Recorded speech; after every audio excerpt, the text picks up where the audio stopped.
തിരഞ്ഞെടുപ്പിൽ ജയിച്ചാൽ റോഡുകൾ പ്രിയങ്ക ഗാന്ധിയുടെ കവിളുകൾ പോലെ മൃദുലമാക്കും ഞാൻ. ഈ ഒരു വാക്ക് പറഞ്ഞത് കൽക്കാജി മണ്ഡലത്തിലെ BJP സ്ഥാനാർത്ഥി രമേശ് ബിദുരിക്ക് ഓർമ്മയുള്ളൂ. പിന്നീട് സംഭവിച്ചത് രാജ്യമെമ്പാട് നിന്നുമുള്ള പ്രതിഷേധങ്ങളാണ്. തിരഞ്ഞെടുപ്പ് വാഗ്ദാനങ്ങൾ നൽകുന്നത് സ്വാഭാവികമാകാം, എന്നാൽ ഒരു സ്ത്രീയുടെ ശരീരഭാഗങ്ങൾ ബന്ധപ്പെടുത്തി അതിനെ വിശേഷിപ്പിക്കുന്നതിലാണ് തെറ്റ്.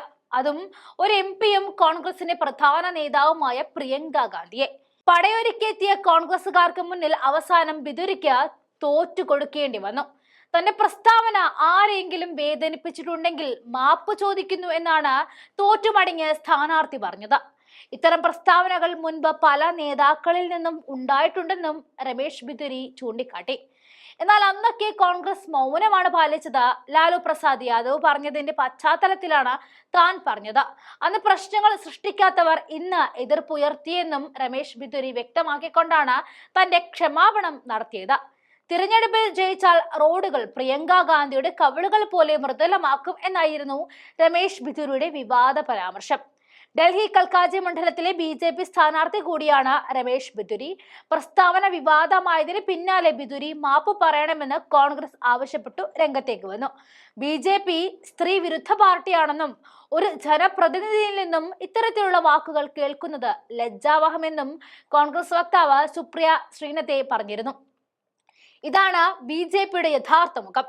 ബിദുരിയുടെ വാക്കുകൾ അയാളുടെ മനോനിലയാണ് സൂചിപ്പിക്കുന്നതെന്ന വാക്കുകളായിരുന്നു സുപ്രിയ ശ്രീനത്തെ വിമർശിച്ചത്. പ്രിയങ്കയെ തൊട്ട് കളിച്ചാൽ രാജ്യം മുഴുവനും ഇളകുമെന്നും മനസ്സിലായതോടെ ബിദുരി അതിനിടയിൽ പോയത് കൽക്കാജി മണ്ഡലത്തിലെ MLA-യും ഡൽഹി മുഖ്യമന്ത്രിയുമായ അതിഷിക്ക് നേരെയാണ്. അതിഷിക്ക് രണ്ടച്ഛനുണ്ടെന്നായിരുന്നു അടുത്ത വിവാദത്തിന് തിരികൊളുത്തിക്കൊണ്ട് അയാൾ പറഞ്ഞത്. അതിഷി അച്ഛനെ മാറ്റി എന്നായിരുന്നു ബിദുരിയുടെ പരിഹാസം. ആദ്യം അതിഷി മെർലേന ആയിരുന്നു, ഇപ്പോൾ സിംഗ് ആയി മാറി. ആം ആദ്മി പാർട്ടിയുടെ സ്വഭാവം ഇതാണെന്നും ബിദുരി വിമർശിച്ചു. അടുത്ത ക്ഷമാപണത്തിനുള്ള വഴിയും സ്വയം വെട്ടിയിരിക്കുകയാണ്.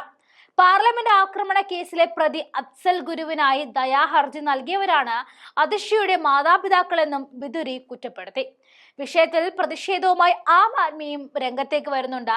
BJP നേതാക്കൾ എല്ലാ പരിധികളും ലംഘിക്കുന്നുവെന്നും അരവിന്ദ് കെജ്രിവാൾ വിമർശിച്ചു.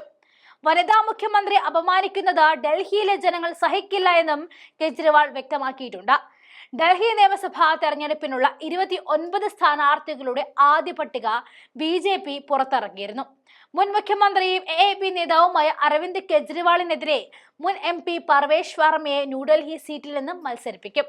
ഡൽഹി മുഖ്യമന്ത്രി അതിഷിക്കെതിരെ കൽക്കാജിയിൽ നിന്നുമുള്ള സ്ഥാനാർത്ഥിയായി രമേശ് ബിദുരിയെ തെരഞ്ഞെടുത്തു. അതിൽ പിന്നെയാണ് ഈ വിവാദ പ്രസ്താവനകൾ വന്നിരിക്കുന്നത്. എന്തായാലും സ്ത്രീകൾക്ക് നേരെയുള്ള BJPയുടെ ഈ ആരോപണങ്ങൾ യഥാർത്ഥ സ്ത്രീ വിരുദ്ധതയാണ് കാണിക്കുന്നത് എന്ന് ഉറപ്പായി കഴിഞ്ഞു.